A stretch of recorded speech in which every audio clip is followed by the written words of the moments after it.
Well, a very good morning to you. It's Friday, May 6, 2022. I'm Andy Johnson. Well, thanks for staying with us. Thanks for joining us this morning. We have a program with a slight difference. We'll tell you about it as we go along. Well, in the first segment of the program, we get to that. But on the other side of the news at 7, we're talking about environmental awareness in parts of the country. Two young people from an organization in the Labre district have gotten together and they're starting with cleaning up the beaches in Labre. They want to move further than that and take care of some of that business down there. We'll get to them in the second part of the program. That's Mr. Jamel Pierre and Derek Danny. Well, for the better part of this hour, a couple of weeks ago, I spoke with David Abdullah. He's a political leader of the Movement for Social Justice about the protests that were being organized and arranged around the government's decision to reduce the subsidy on fuels and the sending up of the fuel prices. And a lot of people have been trying to push back at that. And in our discussion, he made a lot of comments about how the government should deal with it, essentially summing it up, at least my response to it was that it goes back to the old slogan about make the rich pay. We've tried to parse Mr. Abdullah this morning with a team of stellar contributors and people working in different sectors of the society. We're starting with Dr. Terence Farrell, a former deputy governor of the Central Bank in Trinidad and Tobago. He's emerged now. He's an economist. He's also a lawyer. He's a member of a number of the leading business boards in the country. Dr. Marlene Atz, she's at the UD St. Augustine. She is an economist as well. They are both public intellectuals in our minds. Also, Mr. Vivek Charan, he's president of the Confederation of Regional Business Chambers in the country. And Ms. Diane Haddad, she's the chairman of the Tobago division of the Trinidad and Tobago Chamber of Industry and Commerce. We'll get to them in a moment, but let's start with this. Dr. Farrell, good morning. You are somewhere, probably it's good afternoon where you are, and thanks for joining us. Let me ask each of you to just make a brief statement. What's your overall position on the question of the reduction in the fuel subsidy that have led to increases in the price of fuel, and a lot of people say further increases in the cost of living? Let's get an opening statement from you, Dr. Farrell, starting with you, and go around the table. Well, I think, Andy, just first of all to start off, my position has been and had been that the fuel subsidy needs to be removed, but it should have been done, quite frankly, a long time ago. And I think that the timing for this current change is bad for all kinds of reasons. The subsidy, in my view, needs to be removed, and there needs to be a policy put in place that addresses public transportation as a way of dealing with the cost of moving people. But essentially, my position is that we know wherever it is possible for us to have prices or the market reflect what people should do and how they should respond or incentivize behavior, we should do that. And I think that we should be doing that in this case. All right, thank you very much. Ms. Haddad, what's your opening statement? I would like to agree with the second half of his comments, which has to do with the timing for the removal of the subsidy is really awful. It's thoughtless, it's heartless, and there has been nothing put in place in terms of facilitating the process for enhanced movement in the country, transportation systems and so, and therefore it was a one-sided decision which hurts the people of the country. All right, thank you very much. Dr. Atz? And to agree, of course, with Dr. Farrell's position in terms of the removal of the subsidy. I think it is long overdue, but timing, of course, is the fly in the ointment. It was not the perfect time.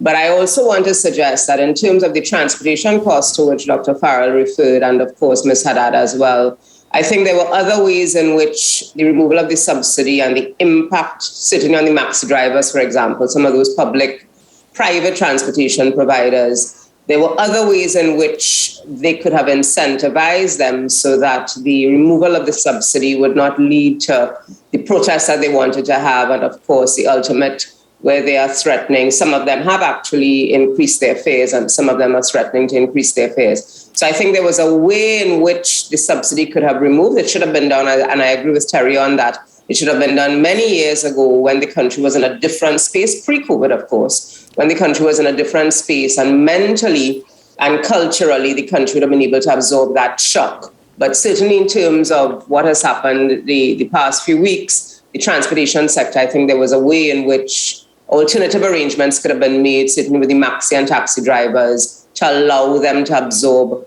for want of a better word, absorb that shock from the removal of the subsidy. But hopefully we'll get to that conversation and I can elaborate more on that as the morning progresses. All right, thank you very much. Mr. Charan, what's your opening statement? We're not hearing you. So unmute your mic or something. Sorry about that. I agree that the fuel subsidy needs to be removed. Fuel subsidies are not efficient, and globally you see a lot of governments moving away from the fuel subsidies. One of the things, however, is that it's a much broader perspective when we look at things. There are many things happening at the same time here, and it's not just about increasing the cost of fuel. One of those things is the global shift away from fossil fuels, and that shift towards electric vehicles and hybrid vehicles all over the world. And locally, we also have the issue with, our budgets which continue to have deficits, and transfers and subsidies which continue to be a very large part of the budget. Now, the situation is this. I understand about the most vulnerable in society. The most vulnerable in society, however, do not drive cars. But those that do drive cars also have additional costs other than fuel. In my humble view, I felt that the government could have, while they raised the fuel price by reducing the subsidy, they could have found other ways to do both, to do more than one thing, which would have been in this situation.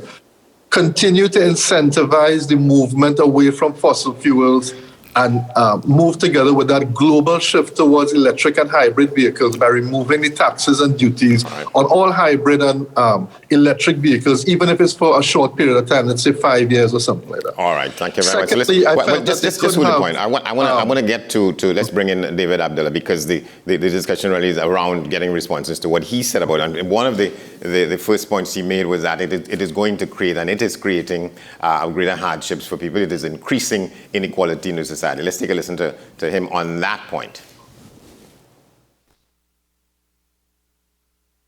We are saying reverse it. And we are saying that because it's creating additional hardships on the average citizen of Trinidad and Tobago.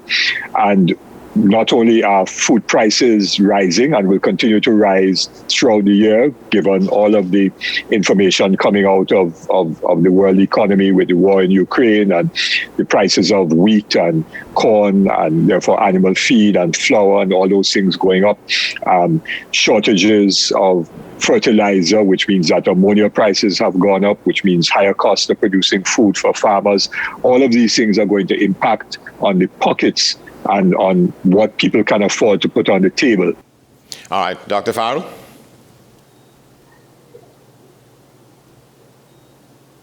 Yeah, no, I think yes, this analysis is actually quite accurate. In other words, in terms of outlining what the effects are going to be on the public, I think his analysis is actually spot on. Prices are going to increase, and people's real incomes are going to decline as a result of that. Plus, we have the effect of what is happening in Ukraine and so on. But one needs to step back when one is making or thinking about making policy, and try to understand, therefore, what it is that we are trying to do, what it is we are trying to achieve. What is this subsidy in respect of fuel or transportation attempting to achieve? And could that be achieved by some other means? When this thing was started back in the late 1970s, when we found the additional oil and gas offshore, the idea behind the subsidy was to enable citizens to share in Trinidad and Tobago's so-called patrimony in respect of our petroleum resources. That was the rationale. The rationale really didn't have anything to do with cheap transportation or any such thing. It has now morphed into that. And as a result of the fact that we've had cheap fuel, it has created all kinds of things on the road. We have people importing all kinds of foreign used vehicles. The absence of a public and efficient, reliable public transportation system has meant that people are incentivized to, we have PH vehicles on the road, which are illegal and which has been condoned by governments over the course of the last 20, 30 years. What we need in the country is that we need, and this is a test that David himself had instituted at the Economic Development Advisory Board, which I tell people that I call it the Abdullah test, which is to say that you want to have a situation, you want to have a public transportation system that would allow a single mother who is working at, say, KFC in St. James and living in Chaguanas to be able to move from her home in Chaguanas to her job in St. James and get back home at 10 o'clock in the night safely using public transportation. I call that the David Abdullah test. Yeah. And that is where I think we have failed as a country, in the sense that we have continued with the fuel subsidy rather than developing an efficient and effective public transportation system. All right, thank you very much. Let's get another slice of what you were saying. This time you were talking about the timing of it, and then we get another response from you. Let's hear more from David Abdullah. The person who is working for minimum wage, person's working for $5,000-$6,000 a month. 40% of the people in this country, their incomes are $5,000-$6,000 a month and below. So the average person is under pressure, and that is why we are saying to the Minister of Finance, reverse it now. All right, so I want to and we talk have about proposals to alternatives, which I'll come to in a while. Yeah, all right, because so the Monday was the day in which even taxi drivers themselves were prepared to forego any revenues they would have had there, maxi drivers and others who had called for people not to come out, not to seek to come to work or anything like that. But a lot of people said, well, they weren't in a position to stay home, as bad as things are for them already. And some of the taxi drivers felt disappointed that people didn't come out to support what they were saying. Yes, well, it's difficult to get everyone to stay at home unless you have a very carefully organized, systematic campaign, educating people and mobilizing people and getting buy-in.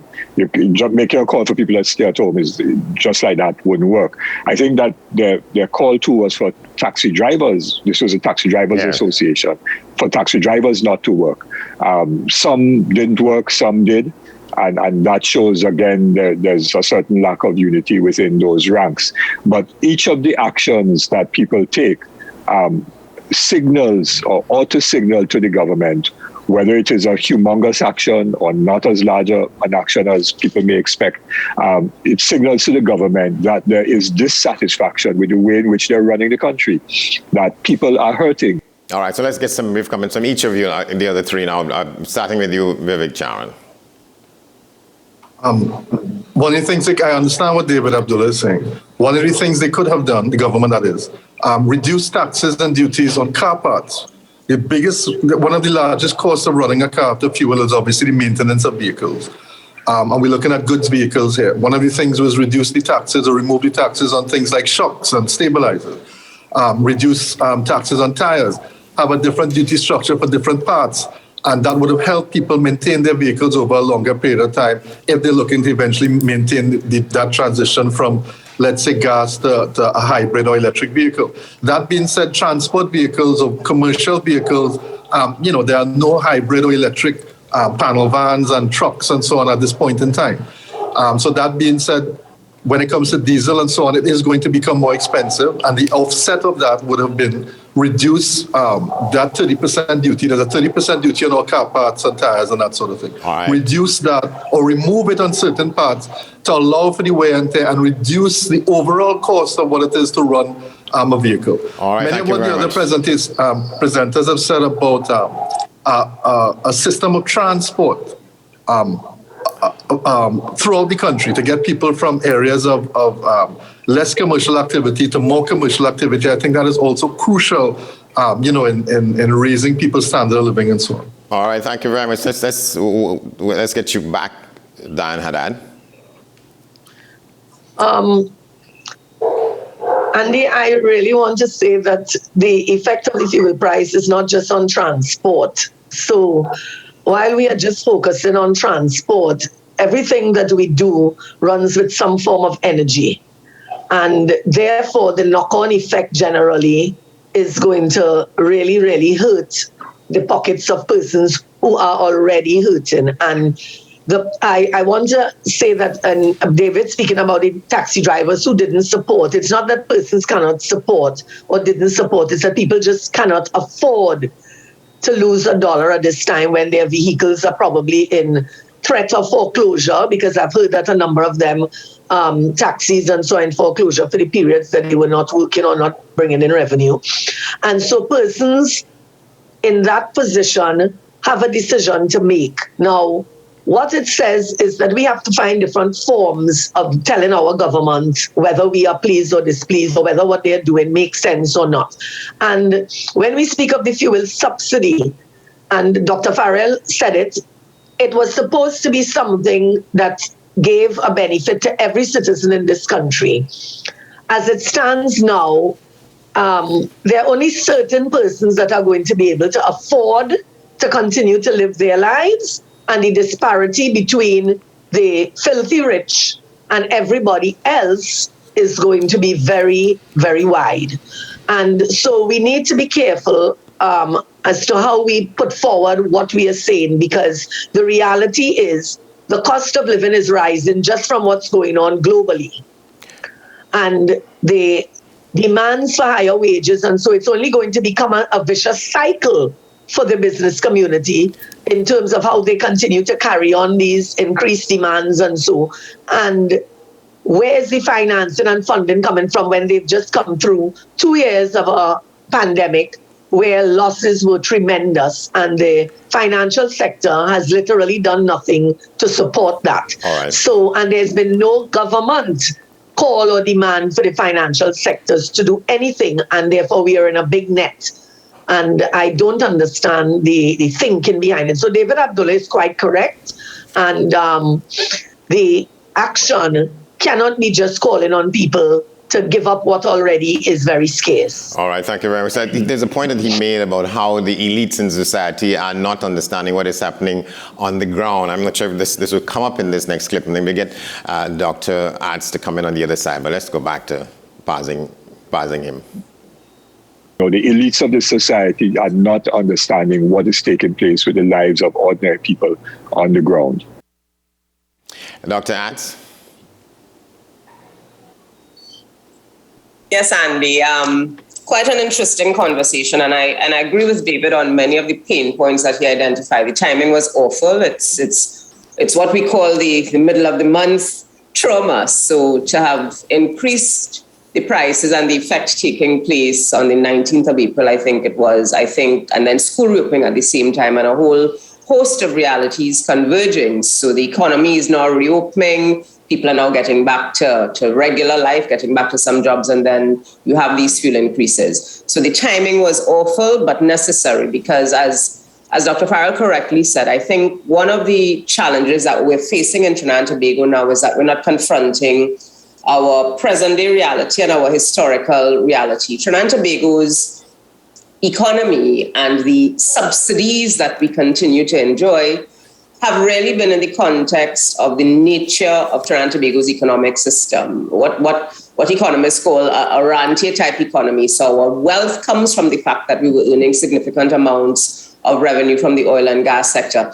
That reality has been changing for many years and will continue to so do. You're hearing Mr. Charan speaking about the move from the global shift from renewables from non-renewables to renewables, for example. That is going to impact on an economy such as Trinidad and Tobago.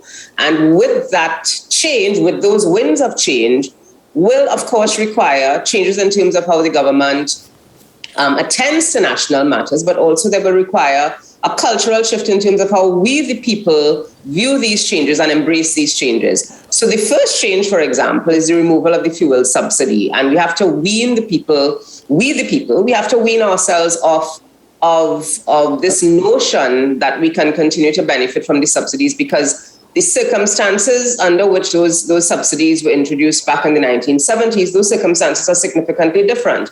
While I agree that there has to be that rethinking in terms of the broader suite of policies that will inform how the government goes about its business, we, the people, also have to position ourselves to understand where we are and how we adapt to those changes. Now, having said that, for example, I do agree with Mr. Charan. I think it was a missed opportunity on part of those involved in the transportation sector, so our maxi drivers and our taxi drivers. When the government decided to give maxi drivers, I think it was either $3,500 or $4,500 when they had the lockdown measures where you had to operate at reduced capacity in terms of your maxis.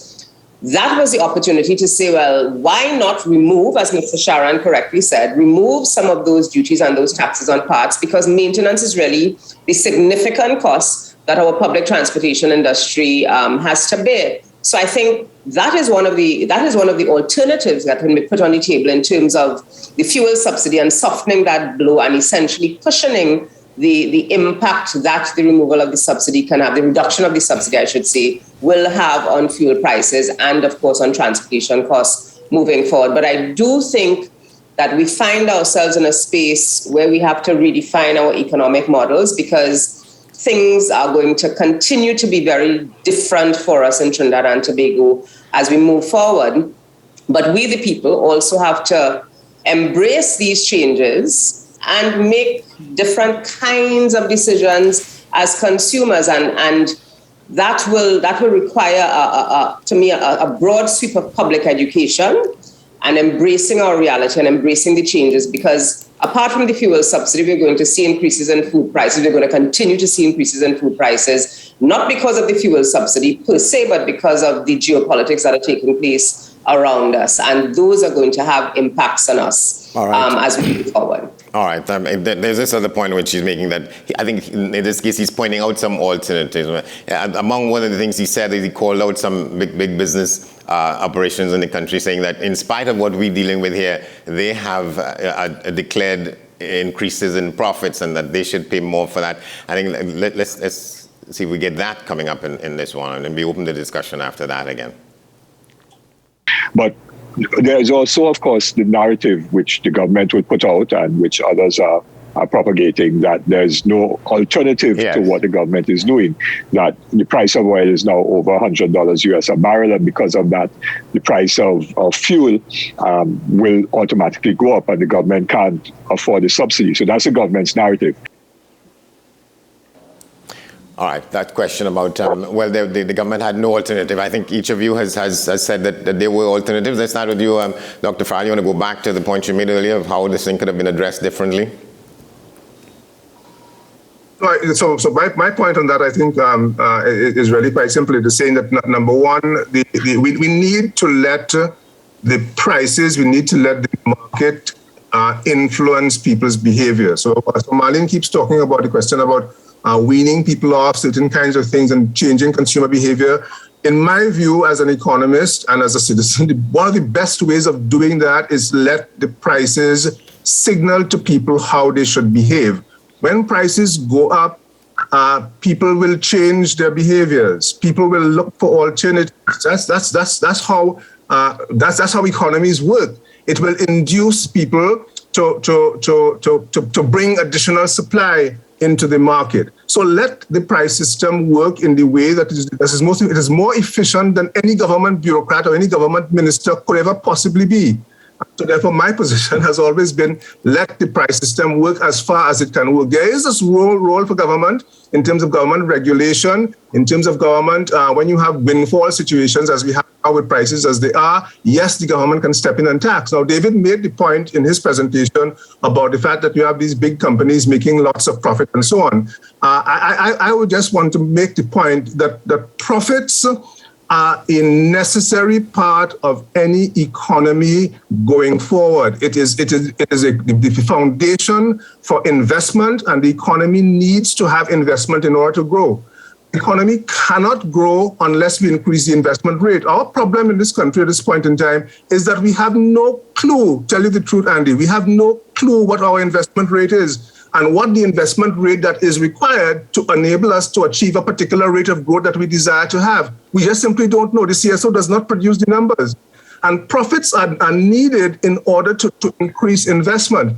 David is not correct to say that the profits of the companies that he cited, the banks and the insurance companies and conglomerates, have returned to 2019 levels. That is not true. Yes, they have continued to make profits, especially those who in the supermarket trade and so on during the pandemic continued to make profits. But it is also the case when you look at a number of different companies, both in the public sector and in the private sector, so public companies and private companies, that a number of companies have suffered over the course of the last couple of years. So I would make the point, and this is the point that Anthony Wilson made in an article in the Express a couple of weeks ago, is profit a curse word in Trinidad and Tobago? I think that it is not.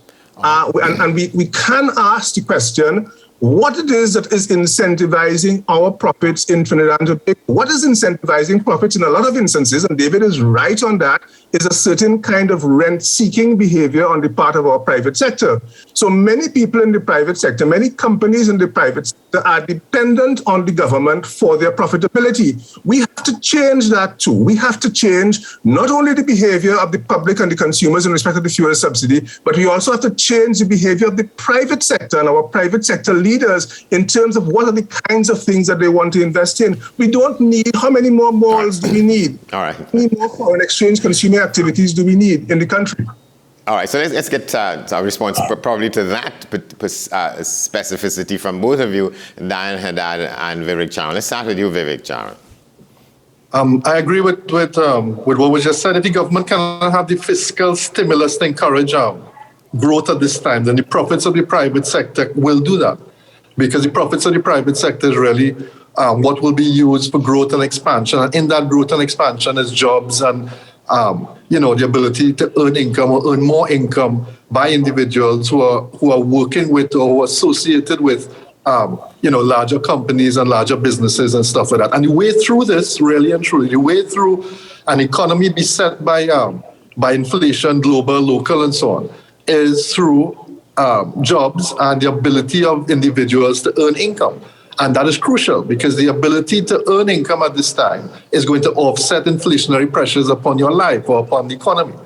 One of the things that, you see, it's easy to talk about it on paper, but let's look at it from a different perspective. It's 52 liters in a Tida. Tida is one of the most affordable cars. 52 liters, price of gas raised by $1, that's $52 extra you have to pay.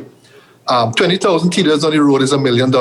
Who's paying the cost of $1 million of $1 per liter for 20,000 Tidas on the road? Do I have to pay $1 million for 20,000 Tidas on the road? Do you have to pay? Do we take that from public servants? Take $1 off of 20,000 public servants in order to pay $1 million an increase in petrol for 20,000 Tidas or 20,000 Corollas, and it keeps going on, and that's why the fuel subsidy itself is not an efficient subsidy. Is there not a better use of our taxes or government taxes is coming out of the pandemic? And when we looked at our health system and when we looked at our capacity to deal with pandemics like that, certainly there's a better use of taxes that we levy upon individuals and corporations and so on. All right, let's get Dan Haddad in there, particularly about the point about if people are making the profits that David is saying that they are making, and they have made even with the difficulties in the economy, in the society over the last 2 years, that they should be paying a higher rate of taxes. There should be alternatives to the fact that as Dr. Farr says, it's the rent-seeking sort of culture that we have. A lot of people get revenue from renting premises and other businesses to the government itself. Well, I totally agree with that part in terms of a certain category or sector of persons who benefit from government contracts and government money. And it's very imbalanced. It's unfair. It's absolutely, I don't know, it creates what I want to call the filthy rich right around the country. And taxing people differently is not the answer. We need to have an opportunity, an equal playing field opportunity. So you have come now to even, that is filtered into the financial sector, which I'm going back to again, because who are they financing? The persons with the government contracts. They are getting even more support. And it's now entwined with the insurance businesses who are as far as I know, looking to cancel people policies if you don't pay now, and it's entwined to what's your owed at the bank. So I'm not saying a profit is not a bad word. It needs to be where we are as a people. That's what business is all about. That's what creates the economy. That's what keeps it moving. However, the financial sector has done nothing, zero. They have benefited. They continued. What should have happened is some of the profits should be put back in there as to how they are going to support their business community coming out of the pandemic. That has not been done. In fact, they're looking to see how they can rake, stake, and gouge out eyes of the business community even more through more interest and penalties. You have got no rebates, nothing. It's quite a haul going on right now. And the other part is even persons who are trying to get themselves going again, they're using the identical formulas that they used prior to the pandemic and asking persons for large sums of down payments. And so where are they getting it from? They were closed. They would have had to survive through 2 years. And then now the formula for financing remains the same. I don't know that that's going to work.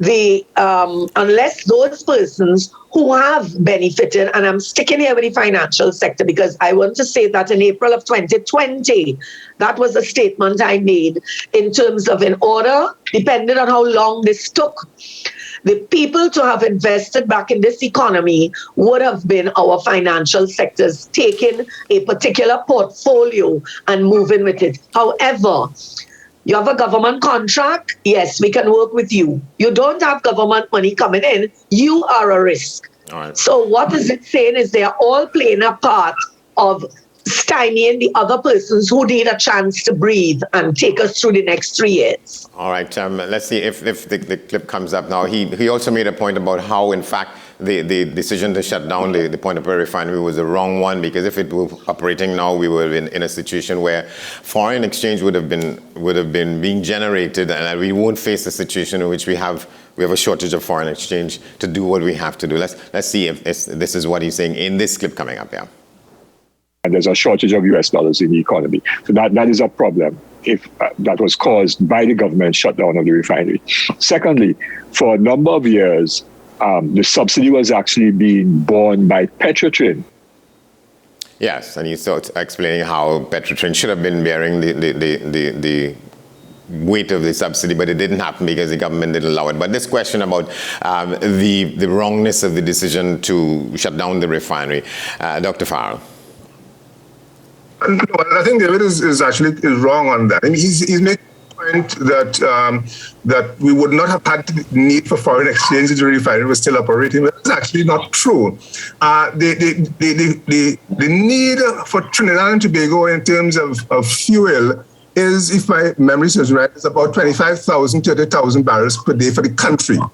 The refinery is configured to run at around 160,000 barrels per day, at one time, it was much more than that. So therefore, the refinery was not only using local crude, it was importing crude to run through the refinery, then to re-export. And that has always been the case with that refinery.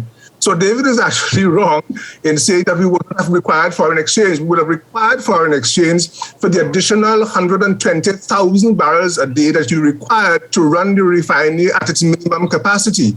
And you're importing those barrels at $100 and something a barrel and so on at this point in time. So I think he's actually wrong on that.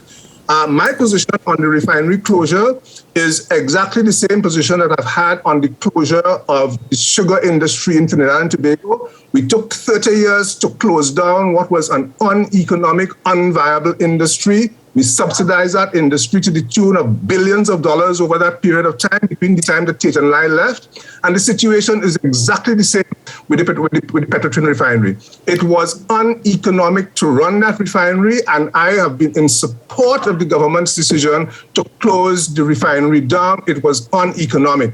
We continue to expect the government, and therefore the taxpayers of this country, to subsidize these things and to subsidize employment in sugar or in oil. Those industries, as we keep pointing out, are dead industries. Oil is not dead yet, gas is not dead yet, but in 30 years' time, they will be.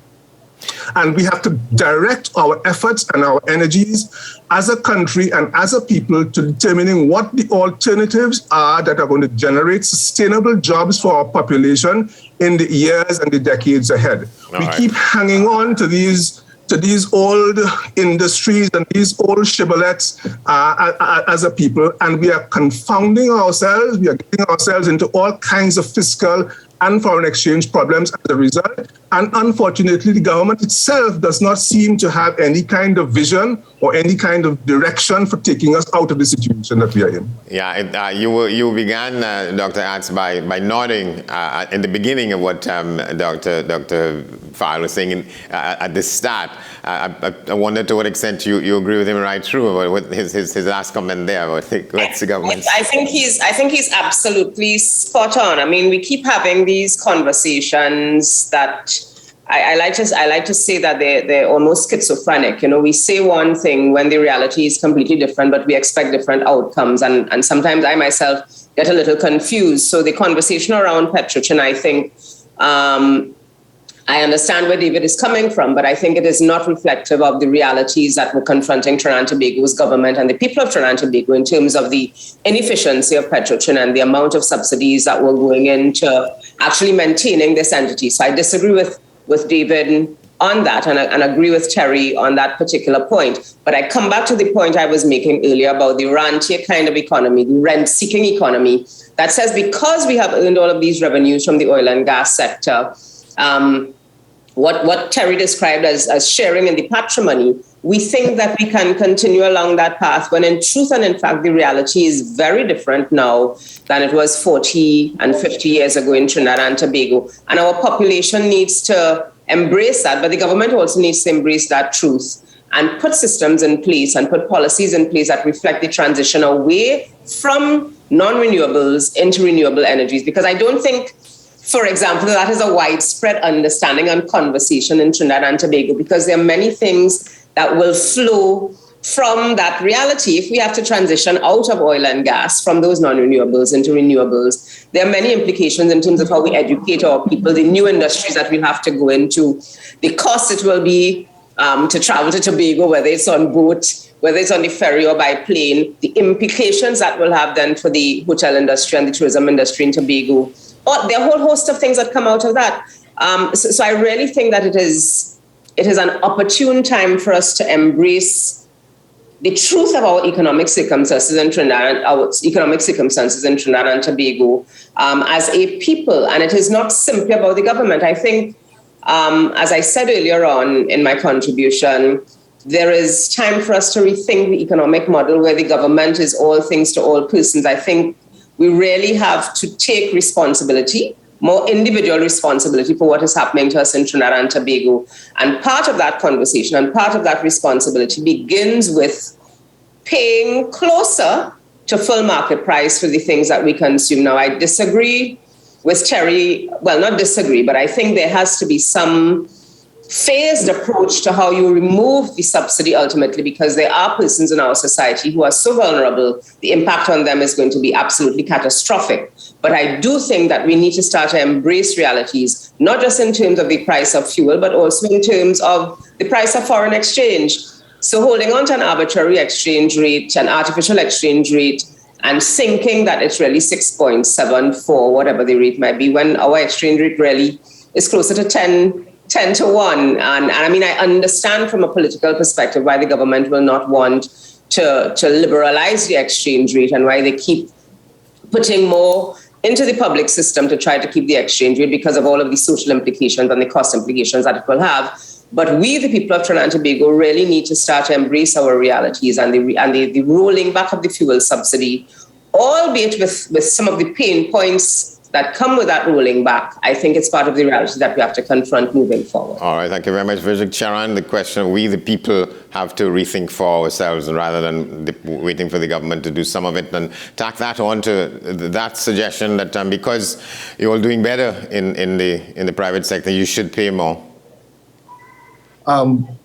It's a very interesting discussion in addition to asking and saying to the government, why don't you continue to subsidize incomes? Why don't you continue to subsidize the cost of our daily lives? perhaps we as taxpayers, and we are all taxpayers, we need to ask ourselves, what are we subsidizing as taxpayers ourselves? Where are our taxes going? And when we are taxed, which we are taxed as a percentage of our earnings, so the more you earn, the more you are taxed across the board. Where does this money go to? Now, I salute David, and I admire his passion, and he's always been a tireless advocate for those of harsher realities. But the fact is that we're all facing harsher realities under a laboring economy at this point in time coming out of a pandemic.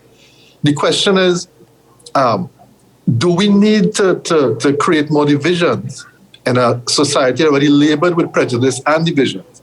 And do we need to label now and say that those who are earning more, those businesses who are earning more, or those who are filthy rich, or those who are wealthy, should be responsible, in a sense, for everything else that happens? Is not poverty alleviation really the focus of what needs to be done?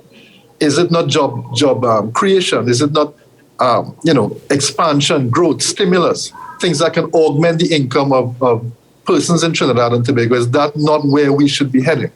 Should we not be careful of heading down that road where we say that you have too much, and if you have too much, we need to take from you to give to others? That is where the socialist experiment went very wrong in many places. Some places very close to geographically to where we are now. All so instead of creating more divisions, instead of saying, well, you are responsible for this, and this one is responsible for that, based on how much you earn or where you are or how hard you have worked over many years, I think that we need a different outlook in terms of what policies we can implement, what policies the government can implement, and focusing on those people who do actually live a harsher reality. And the truth is, Andy, that they have always been living a harsher reality. Those areas of Trinidad and Tobago that have been stricken with poverty or that are not commercially active and so on have always been not commercially active. All right, and we know where they are. All right, what are we doing to get, people from areas like that into places of work and into areas where they can earn income to supplement their lives? All right, thank you very much. Dan, as we're talking about it in this way, one of the possible outcomes of such kinds of discussion could be a greater sense of alienation and dispute among different sectors of society. If you're telling some of us that, those who are doing better should pay more, and if they don't, the inequalities will increase. And we will become a more divided society than we are. And that is sort of encouragement for there to be greater strife among us. Andy, I want to go back to what Dr. Farrell said, frankly speaking, about both Petrotrin and Yes. When we spoke of Caroni and all of that. The issue is not us being a producing country. We should be a producing nation. The issue really lies with what happened in those entities, which was plagued with what we all know to be corruption, lack of production, and the who's and what's benefiting from it. And again, the people of the country not being able to share or participate in what would have been today probably very good industries for us. And I'm saying that because it's not that we don't need sugar. We may not need sugar, but we could export sugar. And what happens is we have not encouraged our people to be a producing nation at all.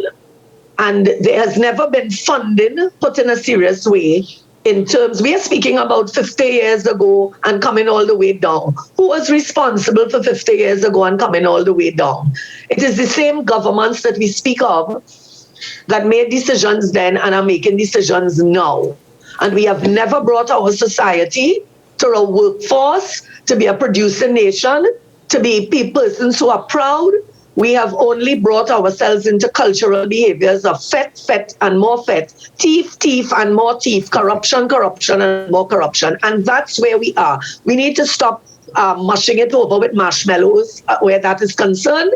And it doesn't mean that the business would have failed. Our education system has been attacked and it has failed in a big way. And so we cannot even have people coming out into society in terms of what is necessary to help develop even all of these great things we're speaking about and the direction we should go into. So who is going to be the human resource that is going to make that move? So I want to say that. The question you asked me about the division in society. Well, let's not speak of what is already divided, and politics has been carefully created and crafted to have created that where we are today. And whilst we speak of profits for the private sector, there is a section of the private sector that actually do very hard working, honest business. There is a section. However, they are unfortunately sidelined, taken advantage of, and the formulas that now are in line for them to acquire anything more doesn't work. They are also the ones that are audited, that are targeted, that are gone after because they don't have the clout to walk in and probably bribe anybody or give gifts of the nature that others may be able to.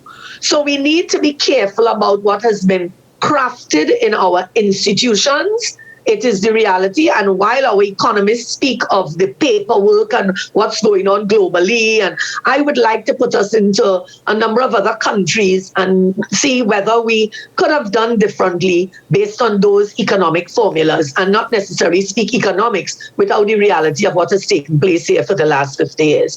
Should we be penalizing persons who have worked hard? No, absolutely not. Should we be penalizing persons who made profit? No. However, it is at this stage that we need to change the formula and the dynamics for those who have sat, collected checks and benefited because they are friends, associates, family members of who are the decision makers. And they all are, whether they call it a boys club, I don't know if today there's a girls club or whatever it is going on. But at the end of all of this, that whole thing needs to change. So, Andy, the sector of the society that's really holding it up, doing real employment, and so are those people in the middle there, and that we are not getting anywhere. So it needs to be addressed. All right, we probably will have time just for some closing comments, but I'm not sure what the next clip we want to go with, which will be the final one from David. We could come back to where the discussion is, but just take a listen to what he's saying in this. In this segment. If we had the refinery running, we could have managed the arrangement in such a way where the burden would not have fallen directly on the government to meet the full subsidy. Because with a state company, and although that would have put pressure on Petrotrin, there could have been some managing of the cash flows of the government and of Petrotrin. So that's the first point I want to make. And of course, the foreign exchange issue. The other point I want to make is that the government seems not to recognize what is taking place in the country. That is that all of the large companies, the big conglomerates, Ansa Macal, Massey, the Massey Group, Angostura, which is a major company, the big banks, Republic Bank, Scotia Bank, and so on, big pharmaceutical companies and others like Agostini's, they have all been declaring larger and larger profits. Well, I think we've dealt with that, Doctors Farrell and Ads. Right? There's no need to go over that. We just have some time for your closing comments as to where we are, where we should be heading. Let's start with you. Yeah. I think one of the things that David said, which of course remains a concern, is in terms of the agriculture sector. And I think there was validity there that we keep talking around agriculture, but we're not actually putting either the political will or the people will behind it to advance those conversations. Because with the food import bill, with the rising cost of food, with the dynamics that we have no control over, the geopolitical dynamics, et cetera, with a declining revenue stream, and all of the other attendant factors, I think the agriculture conversation needs to be put back, needs to be put on the table and with some horsepower behind it, no pun intended.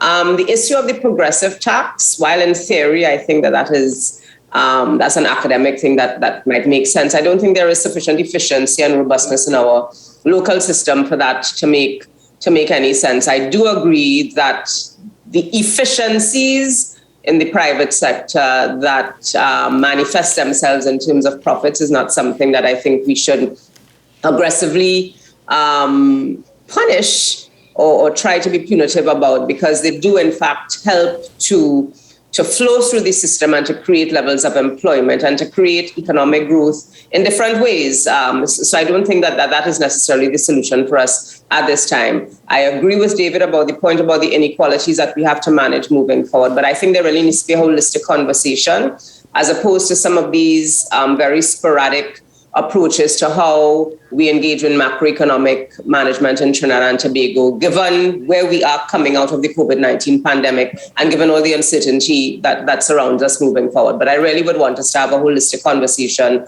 around how do we identify what are our pain points, how we identify what are the weaknesses in our system, and how do we reframe the tapestry for our macroeconomic management moving forward. I think that is an important conversation that requires all of the integrated parts to come together, including, as I mentioned before, and as Ms. Haddad reiterated, the education system, because we're talking about changing the course of things in Trinidad and Tobago and changing the direction, but we're not linking that back to the talent management and the education system that required to take us into the next phase of our development trajectory. All right, very good. Your timing is excellent because we bang on 7 o'clock.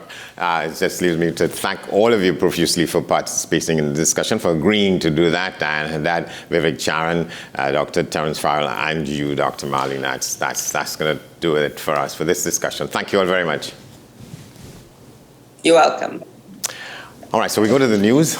After that, we come back to you with the COVID-19 numbers and some of the rest of it, our discussion with the two gentlemen cleaning up the beaches and other areas in the environment in Labre. Stay with us. This is a special edition of this program, AM Prime, on this Friday morning.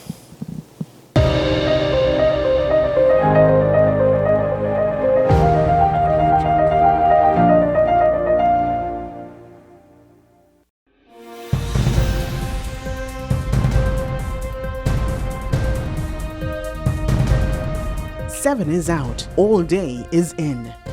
WESN News on the hour.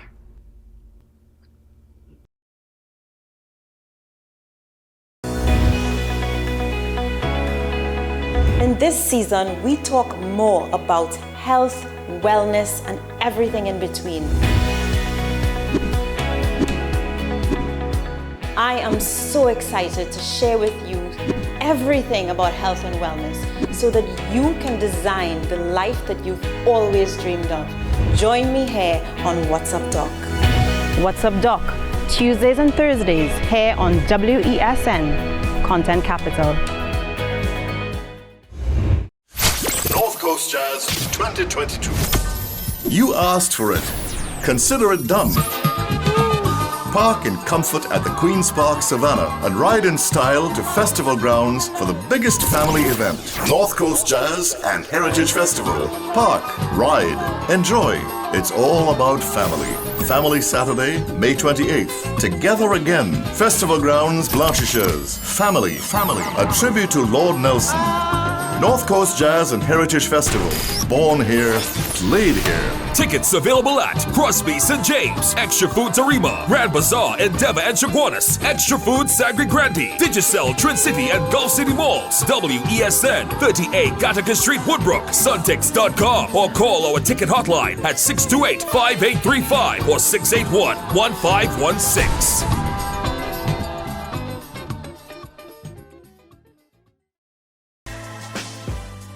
Let your voice be heard. Call Madam Fix It on WESN, the only place that effectively helps you with your woes. Having problems getting onto government agencies, water woes, NIS and pension problems, potholes, and much, much more. Call me, Madam Fix It, every Monday, Wednesday, and Friday, right here on WESN. Let me fix it for you.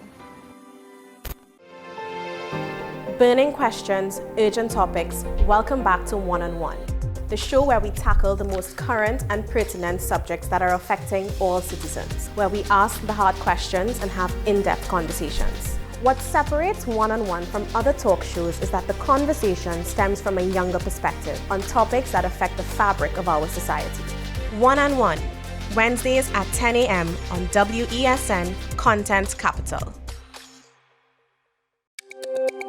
Every word, every line, every paragraph depicts a real moment in someone's life. A father, a sister, a mother, a brother. We at Newsday are dedicated to you, the people, and through independent, unwavering journalism, strive to always bring your stories to life. Because your stories are more than just words. Newsday, independent and credible. A reminder from WESN. We urge you to protect yourself and others from the spread of COVID-19. Stay safe by taking some simple precautions. Clean your hands often. Use soap and water or an alcohol-based hand rub. Maintain a safe distance from anyone who is coughing or sneezing.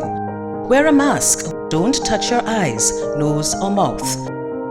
Cover your nose and mouth with your bent elbow or a tissue when you cough or sneeze. Stay at home.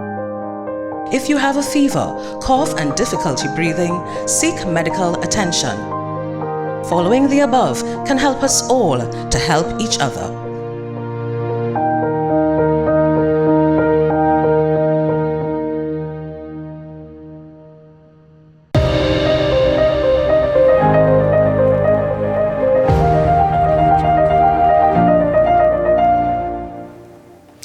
All right, welcome back to the program. Well, up ahead, we getting to talk about environmental cleanups in parts of the Southwest Peninsula. Labrian and Environs, particularly Jamel Pierre and Derek Danny from an organization doing that, and they're asking for others to join them in that. But before we get to that, let's go to the numbers now with COVID-19, where we're at as of yesterday. And we tell you what the Newsday poll and responses are. So those are the numbers there. At the end of May 5th, 2022, that was yesterday. With COVID-19, 137,428, the total recovered patients, 8,677, the total active positive cases. The death toll to this point, 3,845, and 149,950. That's the total positive cases reported in the country since we began the checking on March 12, 2020. 418, the new positive cases reported in the 24 hours up to the end of the day yesterday, and 188, that's the number of persons in the parallel healthcare system dealing with COVID-19. So that's what it's looking like as we head into this Friday, the end of the week today. I want to tell you what the responses are for the Newsday poll. Would you support a return to online classes in light of the high number of COVID-19 cases in schools? If so, why? And if not, why not? As usual, so these are some of the responses. No, kids need to be in school in Trinidad and Tobago. Newsday, where are the statistics on COVID cases at work or FETs or water parks or any other place? Why the focus on schools? Kids need an education and to learn to live with the virus just like the adults. That's one response. The other one is pretty short. Business saying yes, because it's simply the smartest and safest option. So that person is going for the return to online classes, whereas they before that said no. This other response, no, COVID is now milder than it has ever been. It will not get milder, nor will it go away. All parents should be educated on early treatment protocols. Now is the best time to acquire natural immunity. It is a far lower risk to kids than experimental jabs. And the final response, yes, because my child only went to school for 2 days and ended up with bacteria in blood and still at home, preschool, and he has to sit in an ECCE classroom or sit in an ECCE classroom for 5 hours, no recess, no movement, not a single vent block. They get some breeze, only walls, and the ministry looking at these schools for preschoolers. So those are the responses to the question. Would you support a return to online classes in light of the high number of COVID-19 cases in schools? And you have the response. Both sides of the issue, yes, in one case, no in the other case, and on one side, the other side of that issue. But right now, so we're getting to the issue of the cleanup campaign. We saw some of that in the papers, and we thought it was a good idea to talk about that kind of public spiritedness in parts of the country. This is in Labrador. We're talking now with Jamel Pierre from an organization called the Sanil Tare Sustainable Development Foundation, and his colleague Derek Danny from the Ambience Project, cleanup in Labrador and Environs. They began some work a couple of days ago. They say it's not complete, and they're going to go back to it. They want to call attention to that, to the consciousness of more people. I think this is Mr. Danny. Good morning. Good morning, Andy. How are you? I'm very good, thanks. So talk with us. Well, tell us first about the Ambience Project. What is that? Give us a little sense of what this is. All right. We are a NGO, basically, doing environmental work in and around Trinidad and Tobago, right? And well, I'm an old school guy, and I'm trying to bring Trinidad and Tobago back to the ambience we had like 20, 50 years ago, right? When the beaches and the rivers and basically the environment was much cleaner and much more beautiful, and people could visit all the beautiful sites in Trinidad and Tobago without fear of seeing any trash cans or bottles just being strewn on the wayside. Right, and so you team up with the other group here, the Sal Tare, or Tarai, how do you pronounce it, Sustainable Development Foundation. Yes. Right. Yes. Well, actually, a few weeks ago, we toured parts of Labre, and for the first time, I really saw how dirty those beaches were, right? And one of my friends on the ground in Labre contacted Jamel, right? And he and his team came out in full support of the Ambience project. They organized with the NP for the area, right? And they brought a lot of supporters. And we had probably about 50 volunteers come out to that cleanup. It was a massive number. And although we worked from just around 7:30 in the morning to about 10:30, 3 hours, we have 40 to 50 volunteers working at a time. We still weren't able to do 50% of the beach.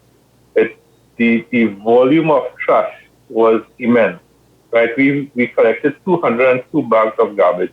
And to tell you, we still have to go back and do a return, a part two to it, right? There are 3 beaches in Labre that I looked at, right? One was that one at Point Stable, right? The next one is Station Beach, and then there's Carachez. And I don't even believe the amount of garbage on these 3 beaches, right? So through our efforts at the Ambience Project and with Salteria, right, we are hoping we could make a difference there on those beaches and bring it to some semblance of cleanliness. All right, thank you very much. So let's bring in now Mr. Jamel Pierre from that organization, Saltaria Sustainable Development Foundation. Good morning, sir. Good morning, sir. President, good morning. Yes. So give us a sense of the nature of your organization and what do you do? So the Saltaria Sustainable Development Foundation is an organization that was founded primarily to develop and advance sustainable development within rural and underserved communities in Trinidad and Tobago.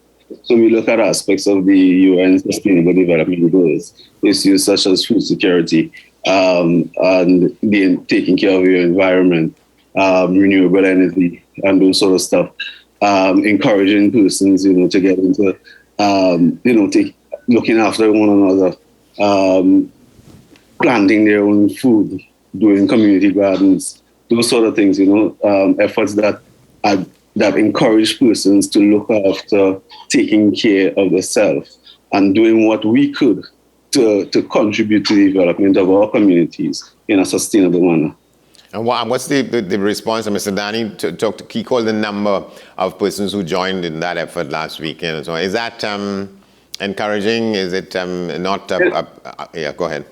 It really is, because for a lot of stuff, we just call on person and person were excited. And then I recall even after the initiative that we held together with the Ambience Project, there were a lot of persons who were like, wow, I'm sorry, I missed this one, but sign me up for the other one. And we even received some emails and stuff. So there are a lot of persons who are actually interested in participating in community efforts like this and others. So it's quite encouraging. A lot of persons decided they would come at short notice as well. And so they are looking forward to other efforts that sometimes it's about, it takes a community and bringing the community together. A lot of times we overlook what the community actually is interested in and what they want. And there are many members of the community that are interested in doing what they can to uplift and build their communities. And so we are very much encouraged at Saltaria, and we look forward to continuing doing a lot of the efforts that we do within the community. All right, Mr. Danny, you were nodding there at points in what he was saying. Yes, I agree. once the word gets out that you are doing something for the benefit of the community, you find more and more people wanting to come out. And what is amazing, a lot of people don't recognize themselves as such, but there are so many patriots in Trinidad and Tobago who are willing to sacrifice their Saturday mornings, their Sunday mornings to come out and do something for the environment, for nature, and for the community. And it's amazing sometimes that these volunteers and patriots will come out to many of our cleanups, and they are always asked, Mr. Danny, what do you want from us, or Derek, right? Do you need us to bring anything?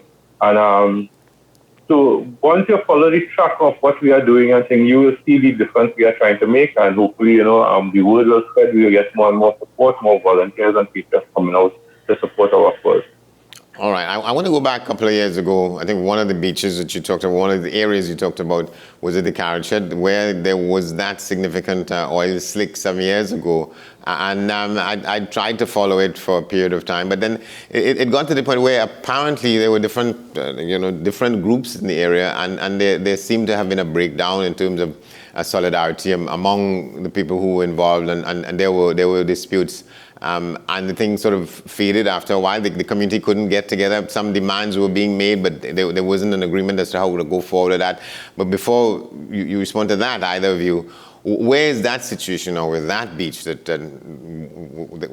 experienced the oil slick, which created a real problem? Mr. Danny? Jamel? No, Jamel is more familiar with that situation. Okay. Andy, I'm happy that you would have brought that situation up, and that would have been primarily at the Point Table Beach, where we did the cleanup over the past weekend. And that oil spill would have taken place in 2014 thereabout. Yes. And it was a massive oil spill. And one of the things I was mentioning to Mr. Danny, I said, this beach used to be the premier beach before Carrot Shed. And I remember as a young man, my grandfather used to be taking me down there every time. And it had a thriving ecosystem. The mangroves was fully intact. And since 2014 and this oil spill, it has never really fully recovered. It has become more or less somewhat of a ghost town. The area environment is like, wow, that's an abandoned area. And so, persons would have come in after the oil spill, did what they were required to do or had to do, mop up the oil spill, but there was no proper rehabilitation work that took place within the mangroves. So, identifying the types of mangroves that exist there and taking efforts, to replant them and get back the sort of the animals and stuff that would have inhabit those areas, so that we can have once again a thriving ecosystem there. That never took place. There were persons who would go into the mangrove and hunt and do different things. But the area, if you just see the area, it's, aside from the amount of garbage, because it become somewhat of a dumping site for some persons, it's just not the same. And you have to be someone that has been familiar with it prior to 2014 to really understand what I'm saying. When you go there and you see the site, it's like so much of potential. But yeah, proper rehabilitation work were never done, and it's just been left mostly underutilized by the community, being that they go to the other beaches and no longer travels that area because it's just in an abandoned state. But is it within either of your sites to bring it back, or at least to attempt to bring it back to what it was in its glory days? I mean, that is the hope of Saltago Sustainable Development Foundation, that the community come together and restore the environment and make it a facility that persons can once again enjoy. And so we will do all that we can. And one of the things is, in terms of advancing the sustainable development goals, is goal number 17 talks about partnership for the goals. partnering with different organizations. And so that's why persons like the Ambulance Project and other organizations are more than welcome, because it's about togetherness, it's about pooling our resources together and doing what we can to the best of our ability. So it's not just about the government, but as civil society organizations, we can come together. If we have the same vision, there's no need to duplicate effort. Let's join together and do what we can. So I know there are many other groups within the Labrie area that will be more than interested, and that is hopefully the goal. Yeah, but what do you think led to the disagreements that as far as I could have discerned among people in the community on that issue, and I suppose on other issues about how to go, what move to take, and who to align with, and so on? Well, Andy, I can recall exactly what happened back then in terms of the environment. I was a university student in Barbados at the time, and I would have been home every time during the Christmas or summer vacation. And that particular time we had this massive oil spill, and there was a lack of, I would say, a lot of foresight on behalf of the community, as well as a lack of proper leadership on behalf of the community that saw a big picture.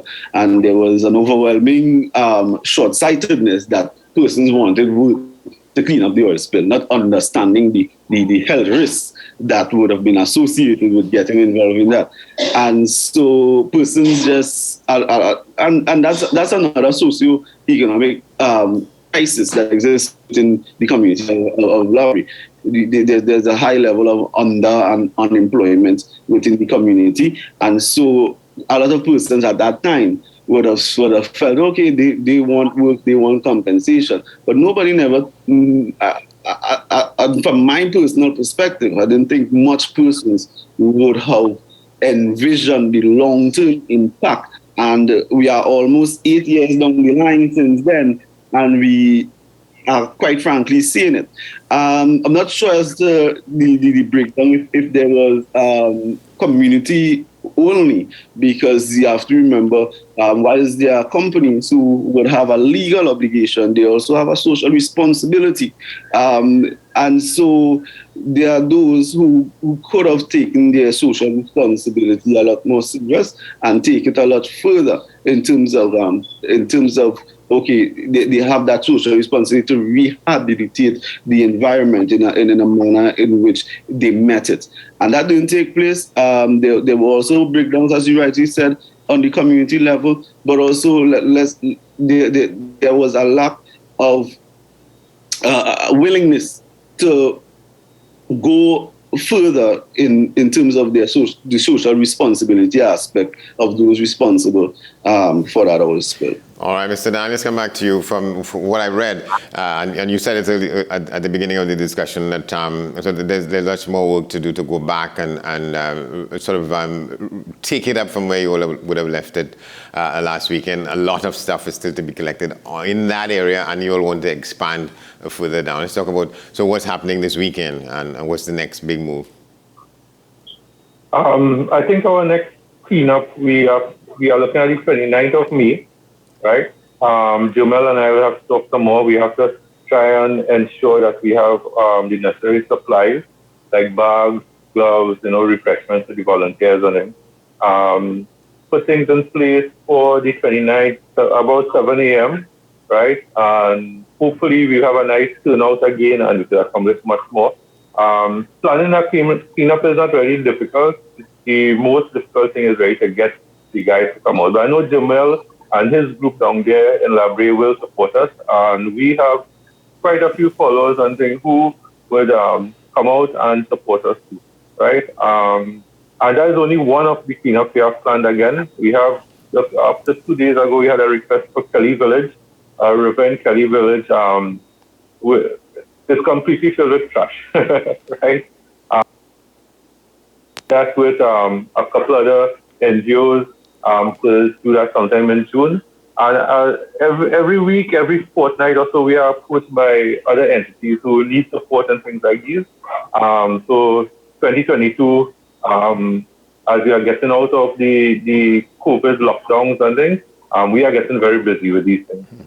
What's the level of corporate support and assistance?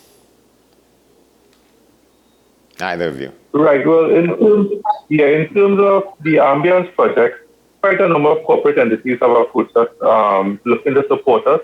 Some of them, they simply want their employees, right, to get more involved in the environment. But quite a number of them have approached us.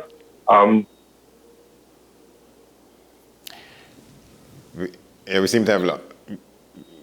Okay, go ahead. Yes, Southern Steel, Smith Robinson. Several of them have approached us to come out and support us. And then we have regular corporate sponsorship like Rio Pure, E&A Barbecue, Vemco, and the Delight Foods. They always support us in some form or fashion. And within the next couple of weeks, we have some meetings coming up with large corporate bodies who are interested in doing work, not only cleanup, but we are beginning to get involved in plastic recycling, mangrove rehabilitation, reforestation, and all the different aspects of the environment where we believe we can make a difference in Trinidad and Tobago. All right, Jamal, let me ask you, and you know why, you are close to the gentleman. Where is the MP in all of this? I know it's an initiative that the MP has given his full endorsement, and he was scheduled to be at the last cleanup as well. However, there was a mix-up in his time with an engagement. He had a wedding engagement to go to, and so the time that will take, he said, he'll be there at the next initiative as well, and we have his support. But Saltaria as an organization is one that has in existence prior to my involvement in that aspect. So I tend to keep the both separate. But I know initiatives like this, and he's very supportive of community groups that are working to enhance their community. And as you talk about different corporate entities, there are a number of corporate entities within the Labre area that I know.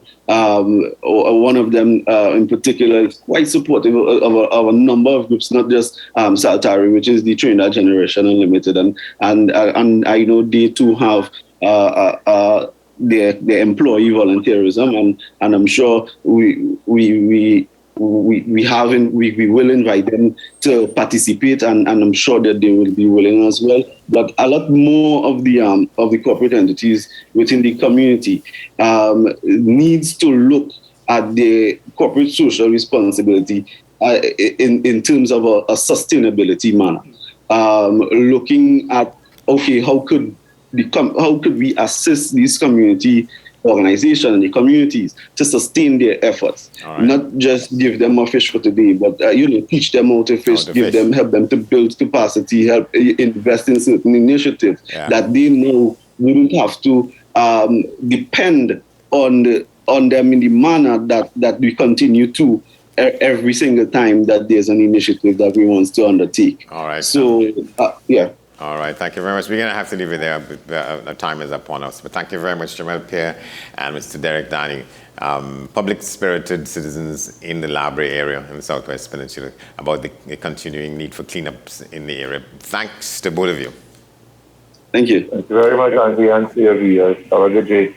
All right, you're very welcome. Well, just before we go, let's tell you what's in the Newsday in the papers, Trinidad and Tobago, and in Tobago in particular. Stupidity killers, that's the headline on the front page of the Newsday Trinidad and Tobago. He's talking about a father describing those who killed his son as murders continue in the country. That's what it looks like on the front page of the Newsday Trinidad and Tobago, and the back page of Scorch Sports. And in the Newsday Tobago, they are doing the review on children's homes there as well, given the avalanche of reporting about abuse in children's homes across the country. Different parts of the country. That's Newsday Tobago front page and the back page. Well, that's our broadcast for this morning. We want to thank you for watching, and we want to thank all our guests. And we want to tell you that at 10 o'clock I'll be back here with this week's edition of 10 Questions, and my guest will be Katrina Scott, and we'll be talking about the question of the culture, what it appears to be the culture of abuse at homes for children in the country. So stay tuned for that. But for now, that's the program for this morning. And for this week, we tell you that at 8 o'clock, you'll get news again. And after that, today's edition of Talking Point with Shah and Small. But for now, I'm Andy Johnson. Thanks for watching. We'll see you next time.